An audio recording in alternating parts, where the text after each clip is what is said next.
Hi everyone, welcome back. This is day 3 of Redefining Leadership. I'm Seane, and I hope you're feeling good after day 2 and after your practice and your experience on the mat.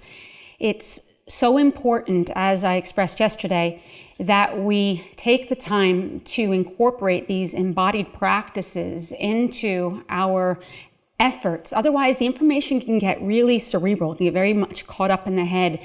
And as I'm hopeful that you experienced yesterday, by moving, by breathing, by aligning the body and getting very specific with your focus, it allows you to get in present time, feel whatever it is that's arising, relinquish the tension so that you can be more present. And this presence is what's unimaginably important as we begin to step into conscious leadership. And the reason for that is because we can get reactive when there's conflict, when there's crisis, and we're not grounded.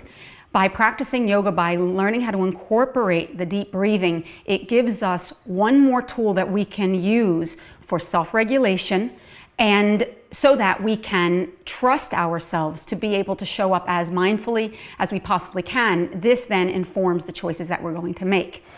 Yesterday's class, I talked a lot, of course, about the practice of yoga, about breath, about the importance of alignment. Yoga, as I described, it means to come together and make whole. It recognizes that there's no separation between anything, and that includes heaven and earth. It includes matter and consciousness. It includes the mind-body. We're taught to understand through the practice of yoga that everything is energy. And energy is defined as vibration with information. So my body is energy. That's energy you can see. This rug, my mug, it's gross energy. It moves at a slow enough resonance that you can actually, it becomes tangible. But there's also subtle energy. Subtle energies are energies that you cannot see, but you can feel. And as we go forward in our work, this is going to be very important, is being able to understand and connect with that subtle resonance and the impact that it has on our health and our wellness. Love, for example, is a vibration with information. So is happiness. That's its own energy. That's what binds us. But so is grief, so is rage, so is fear, so is shame. And this is a really important part of the dialogue that I want you to hold on to for a moment. We're going to put that over here. But it's a way in which we can begin to set the container to understand that conscious leadership requires us to have to do the inner work necessary to hold sacred both what might be considered the lighter parts of ourselves, love, happiness, etc., and what's considered the shadow parts of ourselves, the rage, the shame, the fear, the grief. And understanding that it's all vibration, it's all what connects, it's all what makes us whole and complete. And by understanding the particular vibration and the impact that it has on our own particular journey, it helps us to develop what will be critical to conscious leadership, which is empathy. So hold these thoughts for just a little bit, and I'll swing back around. We practiced yesterday on an embodied level. We looked at the physiology of the practice. But of course, yoga itself has a philosophy.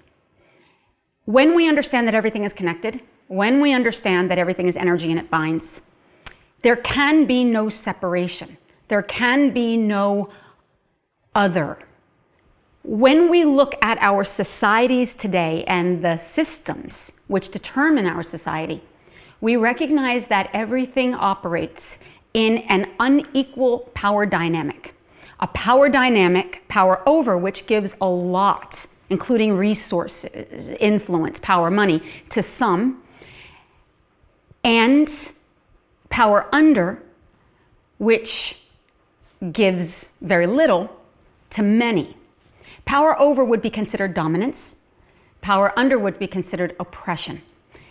And if we look at our national and global relationships and the systems that embody that relationship, we see that that's the way in which these systems thrive. It's the opposite of yoga. It's what creates separation. It's what perpetuates otherness and is the heart of all the issues that we experience on a global level. Now, if I was to reach through this camera and you and I go out to lunch and hang out, if I asked you if you wanted peace and equity and freedom for all, if I asked you if you believe that all beings everywhere deserve justice, all beings everywhere deserved access to healthcare, to education, to clean air and water, I have no doubt in my mind that you and I would agree, absolutely yes. And we'd be committed to doing whatever we could in our power in order to make that so. Here's, though, the issue that has to be addressed. That everything that happens out in the world is really a manifestation of our collective thoughts. That power over power under dynamic that exists, that separation in which we see that otherizing, we, each and every one of us, participate in that every day in a variety of different ways. And as a result, why would we expect the world to change when we ourselves are resistant to that same change? To be a conscious leader means you got to see, you got to wake up, you got to pay attention, you got to be present, because you cannot change that which you will not see. And so our work is to pull the veil back and begin to take accountability for the ways in which we create separation, the ways in we otherize, whether we're conscious of it or not, and begin to take ownership of that either conscious or unconscious impulse and begin to reframe our own limits of beliefs so that we can heal those divisions. So hold that, put that over here now. So what happens very often, in my experience within the spirituality communities, is there can be some bypass that gets done. Very often we're taught that yoga and meditation, spiritual practice, is designed to open our hearts to love, to bliss, and to a sense of transcendence and unification with the whole. It's absolutely 100% true. It takes a little bit of time. There's some work that has to be done before it gets us there, and often we get taught rhetoric that lets us be able to say the words, but not necessarily embody them as truths. So we often bypass and explain how we feel, explain the circumstances that exist in the world without actually confronting them with our own participation in it within ourselves. And so the work that we do within Off the Mat Into the World is all about accountability, about reframing our narratives. It's about looking at the bigger spiritual picture of why things happen as they do. It's about really looking at the shadow self and understanding why things happen as they do so that we can continue to mature and heal. The framework in which I want to put this in, the context, is around spirituality. And this is hugely, fundamentally important within Off the Mat. It's what differentiates leadership from conscious leadership. Or spiritual leadership, mindful leadership. But I got to take a second just to talk a little bit about what we mean by that. Off the Mat is non-dogmatic in our approach to spirituality. It's also non-denominational.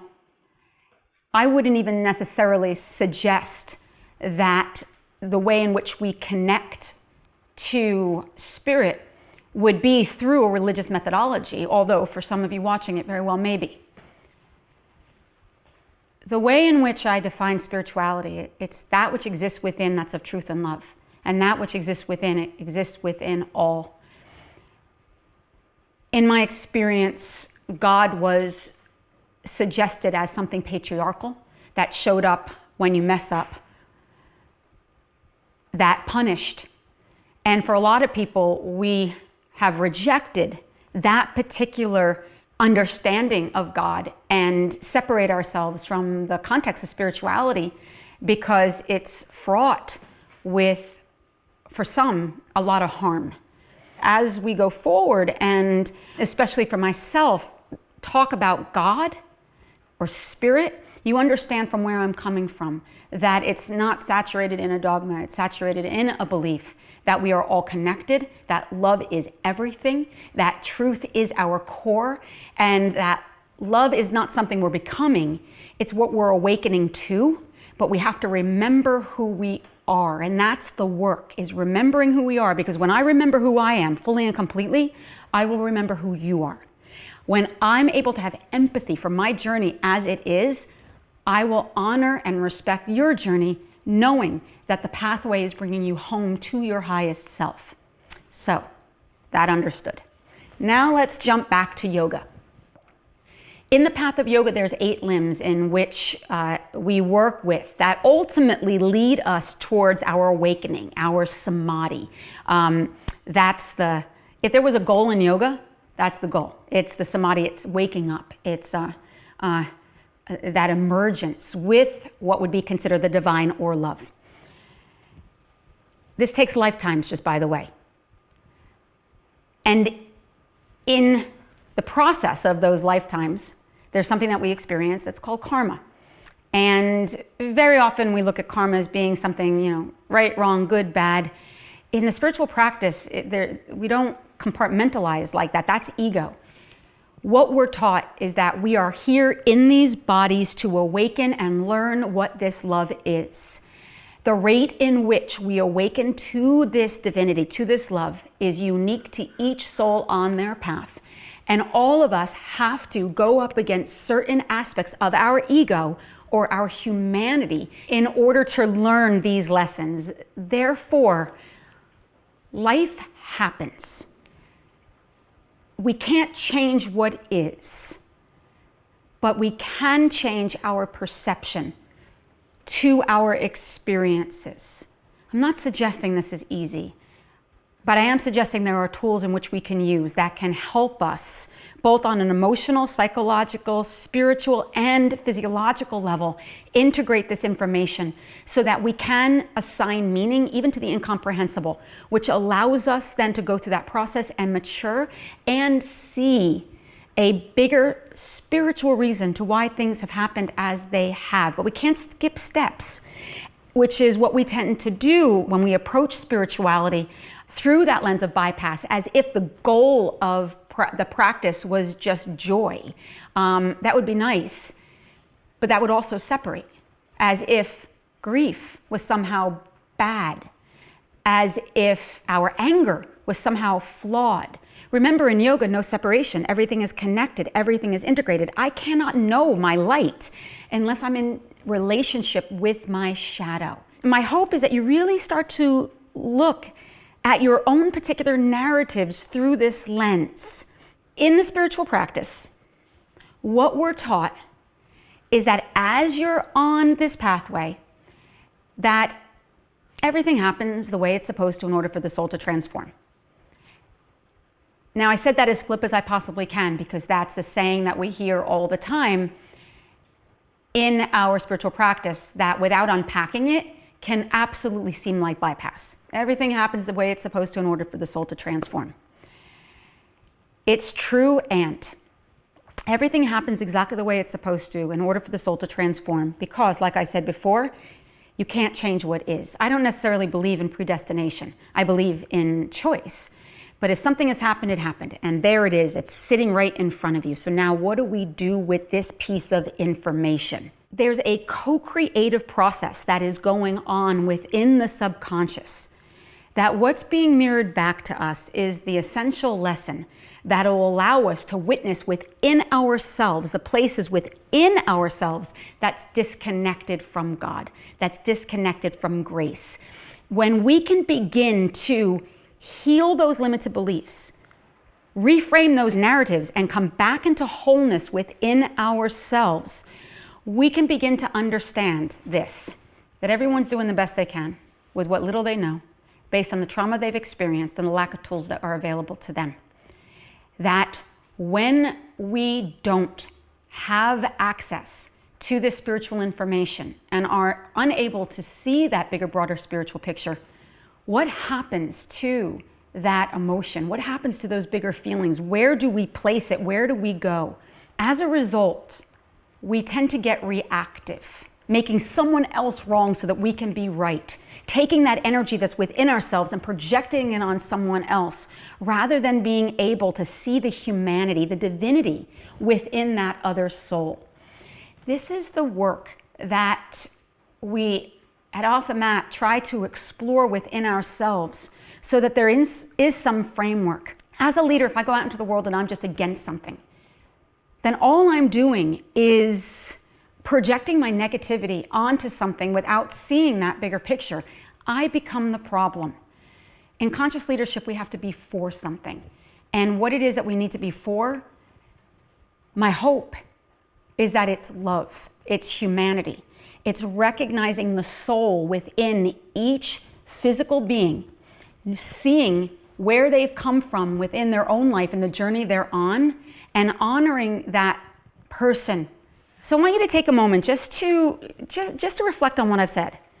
Just when I say the word God, what does that bring up for you? Does it bring up, is there an exhale in it for you? Do you associate that word with things that are meaningful, positive, healing, helpful, hopeful?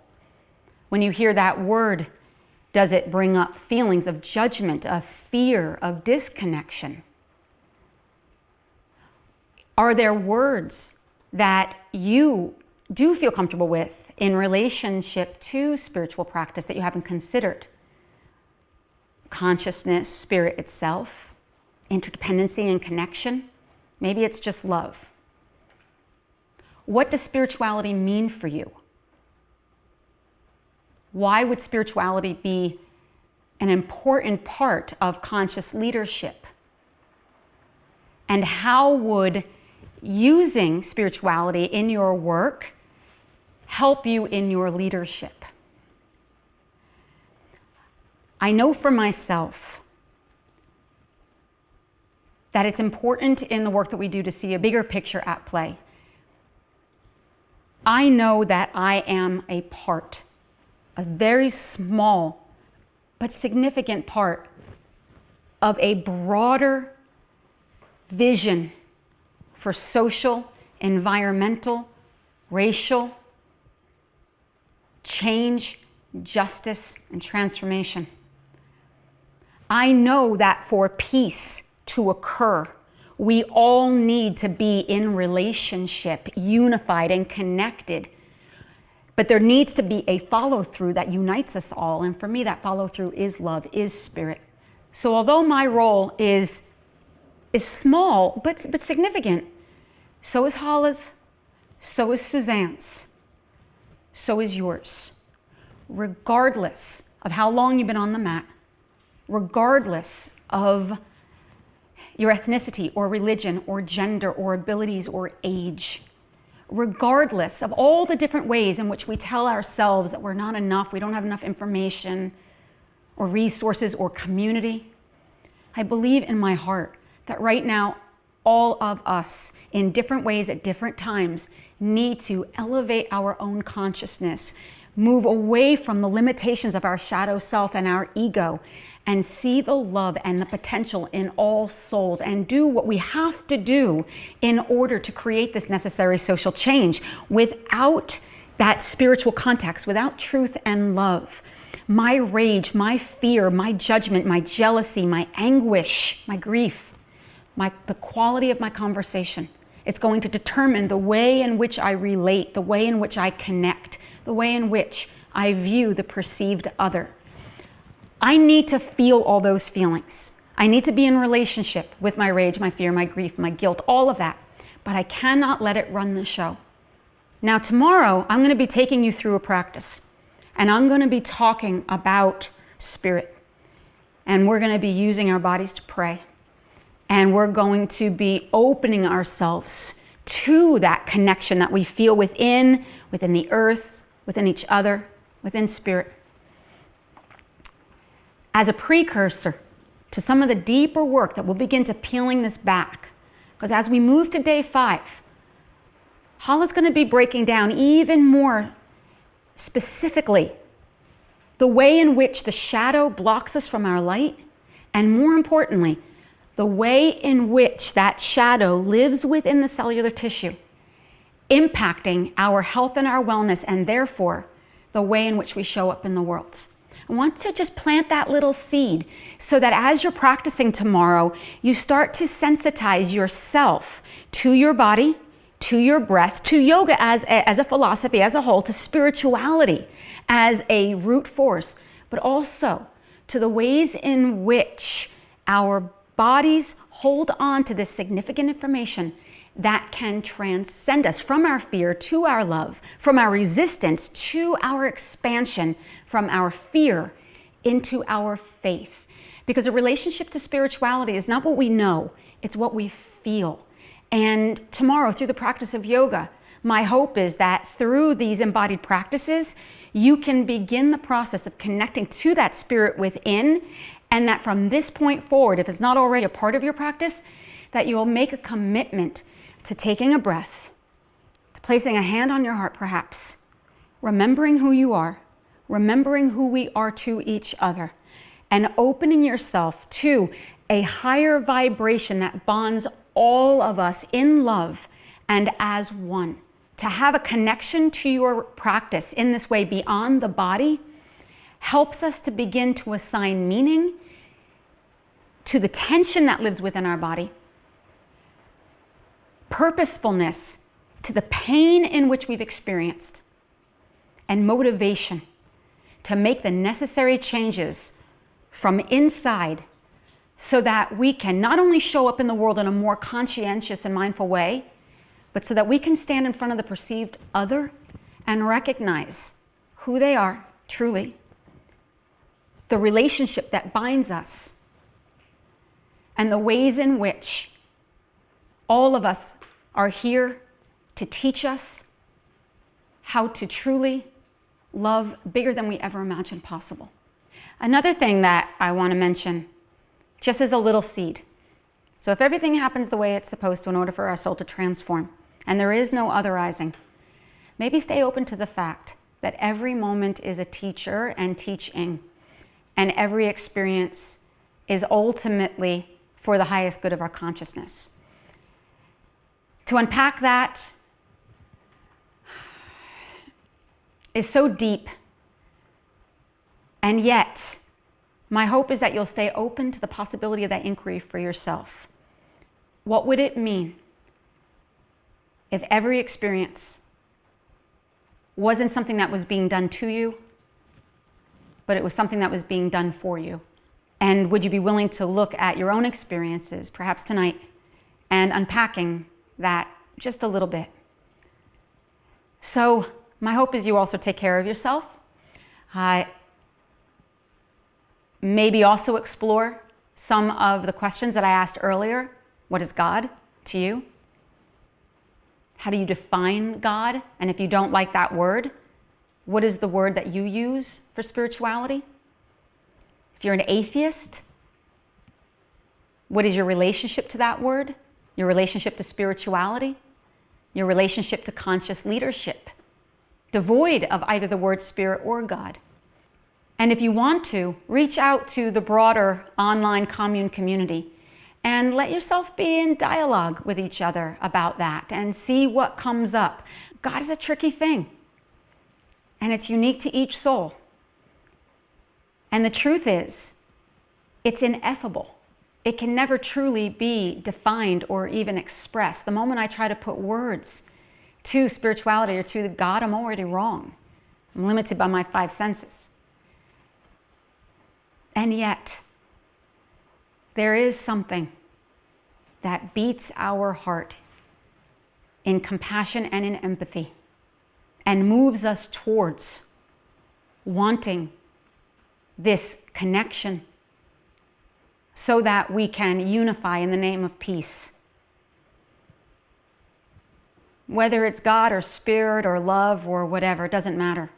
As long as we together can move in that direction and work together so that that reality of a peaceful, joy-filled, and loving world can be made manifest for all. So I will see you tomorrow. We're going to take this onto the mat. We're going to breathe, we're going to move, and we are going to pray. And with that, I'm going to pray you out. So sit up tall and close your eyes. Take a very deep breath in. Exhale it out. Notice how it feels on your body. Notice any tension in your face, your throat, your shoulders.